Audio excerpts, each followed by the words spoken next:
Now, on this episode of A Prepper's Life.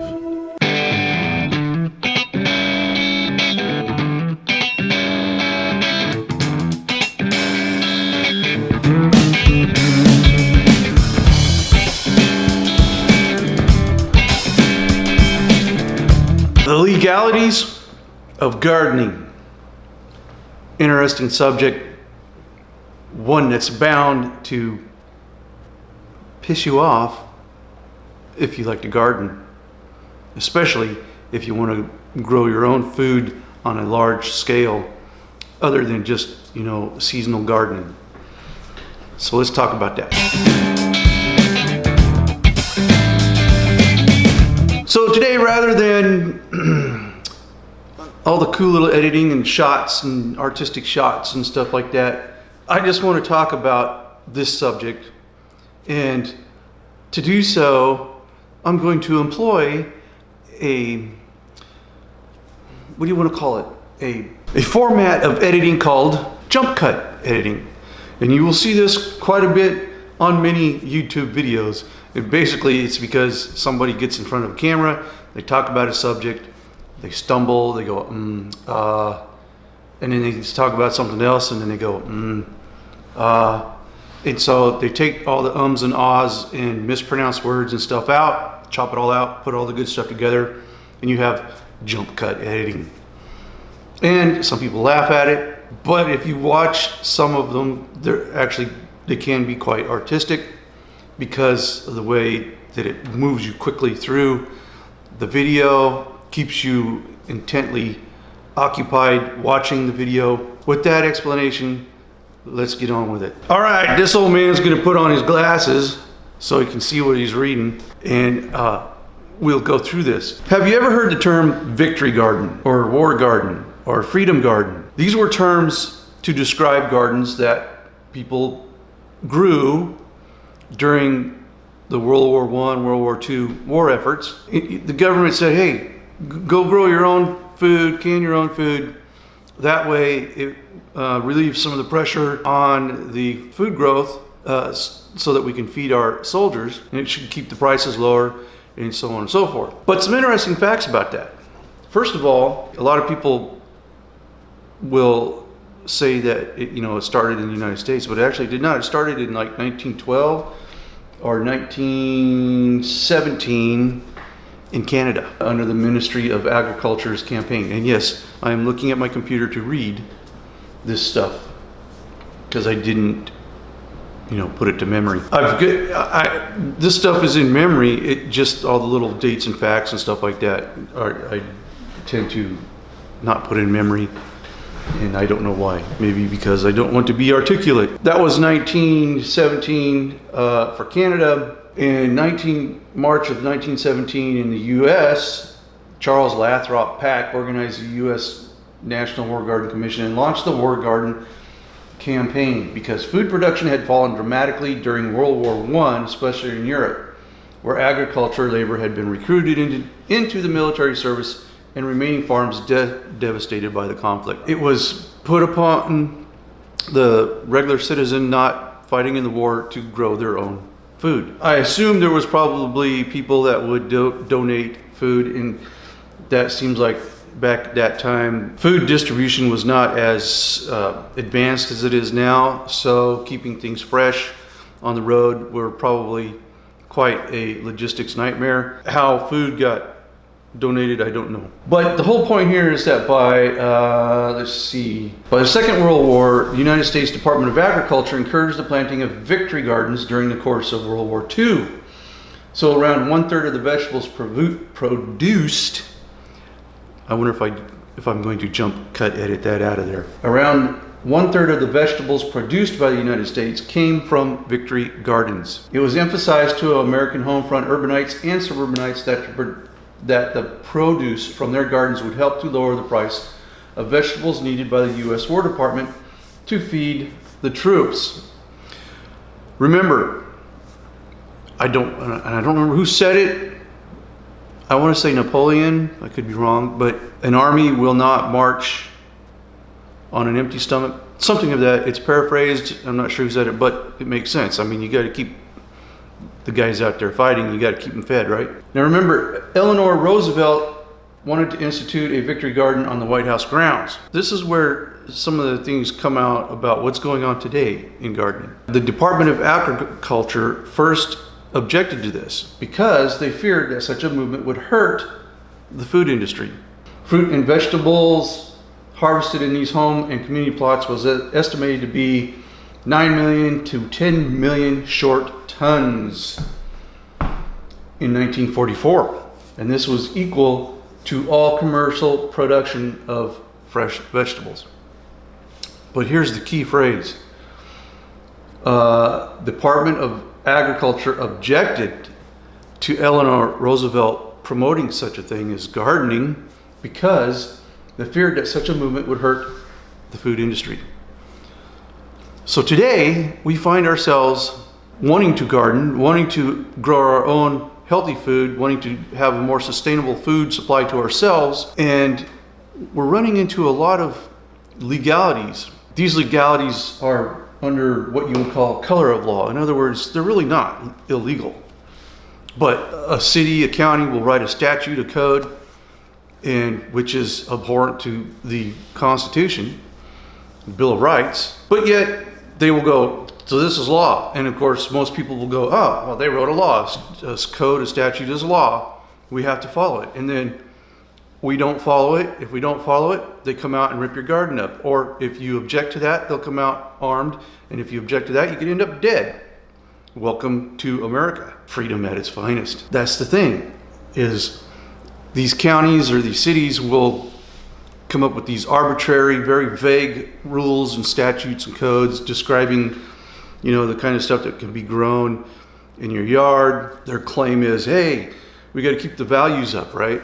And then you got idiots like neighbors who think the best thing is a nice manicured lawn, which takes more water to feed than, gardens and fruits, trees and stuff like that. But yet they'll complain and send out, code enforcers and, tell you that you can't have the garden.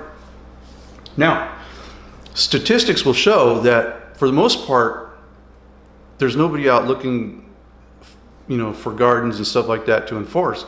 They become enforced when perhaps someone in the office, the city council, or the clerk's office or whatever may have some sort of vendetta. Or like I said, you've got the stupid libtard neighbor that doesn't like the way your lawn looks, and so they complain. And all this is under the guise of keeping the value of the properties up. There is something more evil going on here.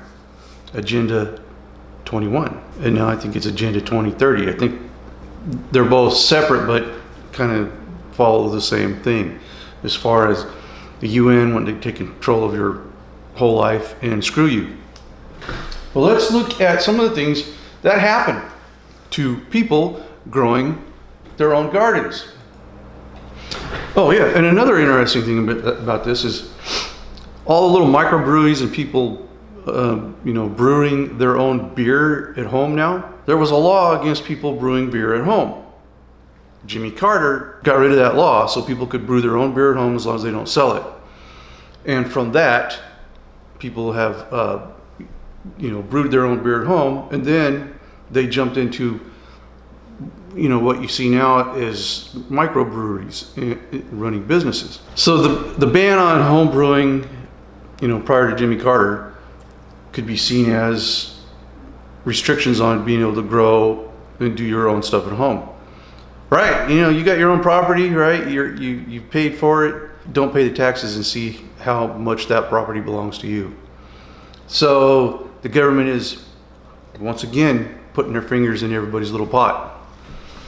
But let's take a look at some of the stuff that's going on. So the first case that they talk about in this one particular article is a guy named Jason Halston. Now, Jason Halston was a sustainability consultant, okay? And he was growing his own food, and I believe it was in the front yard, which there is a big upcrop of front yard gardens lately. But a neighbor complained that it made his house look like a farm. And this was in Orlando, Florida. City officials intend on forcing him to rip up the garden in his front yard. But the city backed down in 2013 and Helliston was able to keep his garden, but others haven't been so lucky. But see, Helliston was a sustainability consultant and he squared off against the city officials intent on forcing him to rip up the garden in his front yard, and he won. He knew better. He squared off. In other words, he fought back. A lot of people don't do that. They think, oh my gosh, there was a code or statute or something like that written and we have to follow it. And they'll just give in and rip it up. And in some cases, the local governments have gone so far as to actually coming out and ripping up the gardens themselves. Now, there's a case of Denise Morrison of Tulsa, Oklahoma. Tulsa code enforcement officers walked into Morrison's front yard without her permission and uprooted her edible garden. Morrison, who was unemployed at the time, was using the foods she grew to sustain herself during a difficult period. Code officers, on the other hand, were enforcing a city ordinance that said plants cannot be higher than 12 inches unless they're used for human consumption, which her garden was all human consumption. The city claimed Morrison's yard did not contain any organic garden, but had large amounts of unintended dead and decaying vegetation, unhealthy trees, dead tree limbs, and rotting tires. Morrison had taken photos of her garden and shared them with the city, fought back, filing a civil rights lawsuit against the city. Amazingly, 2 successive federal courts dismissed her lawsuit. They determined Tulsa's officials had provided Morrison with adequate notice before taking action. And here's the thing that is not in the story. She had some problems with the city beforehand, so she made sure that she understood the statutes and the codes and that she was doing everything to the T, keeping it well manicured, keeping it nice, taking photos to make sure that it's all recorded and documented. But they didn't care. There was a garden in the front yard. They didn't want it there, even though it still was in line with their statutes and codes, color of law. They still came out and ripped it up. Even as they were out there and she was telling them, she was showing them their own statutes and codes, pointing it out. All that time they were saying to her, we don't care, right? So it doesn't matter anymore. If they got something against you, they're going to get you. Here's another one. A guy in Newton, Massachusetts was ordered to take down his hanging tomato garden. If any of you have seen in my previous videos, I've had hanging tomatoes, right? And they told him, the officials said the hanging garden violated a city ordinance prohibiting the construction of swing sets, swimming pools, or sheds in the front yard. What the hell does a tomato have to do with a swing set, shed, or pool?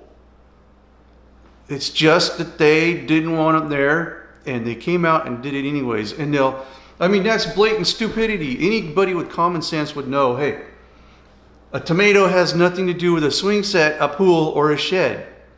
But that's the code, color of law, that they quoted as they told him he had to remove those tomato plants. On top of that, a tomato is a fruit. And it says no vegetables in the front yard. Fruit trees are fine. But a tomato, to idiots, is a vegetable, right? And then back to Jason Helliston, the sustainability consultant. It kind of goes like this. Prohibitions on gardens such as those in Orlando, Tulsa, Newton, Miami Shores, and elsewhere arise largely out of zoning regulations. Zoning, supporters contend, is intended to prevent conflicts and nuisances from arising. There's probably some truth to that argument, maybe. But sometimes, as in the case of the prohibitions on edible gardens detailed in this article, zoning itself becomes the nuisance and the source of conflict. Yeah, because zoning is telling us that we don't have the freedom to deal with our property the way we want to. So, for example, where Jason Helliston raised his garden, the city admitted its zoning rules were too vague to charge Helliston with violating the city code. But the specifics the city proposed as a fix to that code include a rule that would confine annual crops to no more than 25% of a front yard. Simply replaced unintentable vagueness with indefensible arbitrariness. We think 25% is more than sufficient to provide for kitchen gardening in the front yard area. That was a quote from Chief City Planner Jason Burton. And he said at a contentious hearing attended by what the Orlando Sentinel characterized as dozens of garden lovers. In other words, their rule, went from arbitrary or vague to arbitrary, right? And then part of his reasoning was, 25% is more than sufficient to provide for kitchen gardening in the front yard area. Where is it up to him to decide how much you garden? How much do you want? Well, 25% of your front yard is okay for what you're doing in the kitchen. How do you know what's okay for what I do in my kitchen? And 25% of the front yard, well, people have different sizes front yards. Now, like I mentioned earlier, an actual manicured lawn of grass takes more water to sustain than actual vegetable gardens and fruit trees and stuff like that. But yet, they will still quote water usage as part of their deal. And it all boils down to, we have gone from freedom to regulation. And, different areas have different levels of regulation on your freedom. This is a topic for me because I'm moving out of this place, and I will be looking for a place where I can have total food sustainability on that property. And so I've been, going through and looking for the hot spots of code violations or code enforcement, places that are very hostile to gardening. And I want to make sure that I get into a place where I can garden, I can grow stuff, I can put chickens, maybe some goats in the backyard, and be left alone. And it's going to be hard because my job requires me to have a good internet, and I kind of need to be close to a city to be able to get that. But I need to try to be out of the city limits so I can be left alone by city code enforcers and basically hall monitors. They think they got authority, and then they want to go around and throw it in your face. So I've got to play that game of looking for the right place to where I can be left alone. And you never know what might happen when you move in there, what might change. How many stories we had? What was the one guy? He had chickens or something. They wanted him to get rid of the chickens. They wouldn't get rid of them, and it ultimately ended in his death, being shot by officers over freaking chickens in his front yard or backyard or whatever. Stuff like this. What are we going to do, people? What are we going to do about this? I mean, are we just going to continue down this road of thinking that all these color of law statutes and codes and stuff are okay and that we're supposed to go along with it? Or are we going to step up and fight back? This Jason Helveston, he knew his stuff. He fought back and won. But he was one out of many who have lost a lot because they didn't know any better. They didn't know how to fight. It's a sad thing, it really is. But a lot of it boils down to, go back to Eleanor Roosevelt, who wanted to do a victory garden at the White House, and the Department of Agriculture was concerned about that because it would promote people growing their own food, and they felt that that might hurt the food growing industry. So you can see that government follows the money. They chase the money. It's not about freedom, my friends. Our republic is supposed to protect our freedoms. But what it's doing is it's protecting our money, their money. And if growing a garden, if a bunch of Americans growing gardens, causes the food industry to not sell as much, then all of a sudden being free and growing your own garden is a bad thing. Not good. Not good at all. There's still going to be people in the world that won't grow a garden and they'll need to go to the grocery store and buy food. But in the world of consumerism, it's all about the numbers. Keep it going, up, up, up, up, up, up. And if you've got people that are growing their own food, they're not going down to the grocery store to buy their, tomatoes and cucumbers. which means less food is being sold at the grocery stores. It doesn't mean that they don't sell the food there. It doesn't mean that there isn't a market for it. It just means that they don't have a monopoly on the market. And so the government is going to protect those that are lining their pockets. And that's what it's all about, my friends. So at the end of this video, jump cuts and everything, chaotic ramblings about stuff, the question is this: what the hell are we going to do about this? What are we going to do about it? The reality is that we as citizens face the penalty of death for simply practicing your rights. Because if you try to practice your right and they come out and tell you you can't do it and you fight back, you could end up dead, period. Ultimately, the force of government will kill you if you do not do what they say, period. I mean, how many people end up dead on the side of the road when, they got pulled over for a taillight infraction or something, and those are few and far in between cases. But the fact that you're getting pulled over because the taillights broke out, I've heard of guys spending the night in jail because his taillight was broken out. Crazy stuff. Stupid stuff. And then they want to redefine tyranny. And when we say, hey man, this is a world of tyranny, they want to call us crazy. Anyway, thanks for watching. Food for thought. Food out of your yard too, for sustainability. Anyway, we'll talk to you later. Bye.